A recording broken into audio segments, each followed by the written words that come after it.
నమస్కారం మిత్రులారా, మా ఛానల్కు స్వాగతం. ఈరోజు స్నేహితుల గురించి మాట్లాడుతాను.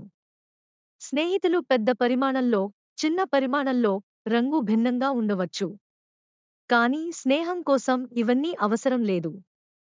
ఈ క్లారిటీ అంతా మనం ఈ వీడియోలో తెలుసుకుందాం. ఒంటరిగా ఉన్న ఏనుగు అడవిలో తిరుగుతూ, తనకు ఎదురైన జంతువులను మనం స్నేహితులుగా ఉండగలమా అని అడుగుతుంది. కోతి, కుందేలు మరియు కప్ప అన్నీ నిరాకరిస్తాయి. ఆమె చాలా పెద్దదని, చాలా బరువుగా ఉందని లేదా వాటితో సరిపోయేంత భిన్నంగా ఉందని చెబుతాయి. మరుసటి రోజు ఏనుగు చిన్న జంతువులు భయంతో పరుగెత్తడాన్ని గమనిస్తుంది. పులి తమను బెదిరిస్తోందని ఒక ఎలుగుబంటి వివరిస్తుంది మరియు ఏనుగు దాని గురించి ఏదైనా చేయాలని నిర్ణయించుకుంటుంది.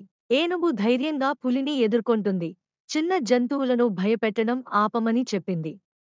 పులి కేకలు వేసింది మరియు ఆమె తన పనిని చూసుకోమని చెప్పింది. కాని ఏనుగు గట్టిగా నిలబడి అతనిని తన్నింది.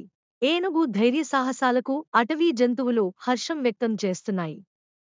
ఆమెలాగే ఆమె పరిపూర్ణ స్నేహితురాలు అని వారు గ్రహిస్తారు. అప్పటినుండి ఏనుగు ఇక ఒంటరిగా ఉండదు. నిజమైన స్నేహం పరిమాణం గురించి కాదని తెలుసు. ఈ రకమైన కథల కోసం దయచేసి నా ఛానల్ని లైక్ చేయండి, షేర్ చేయండి మరియు సబ్స్క్రైబ్ చేయండి.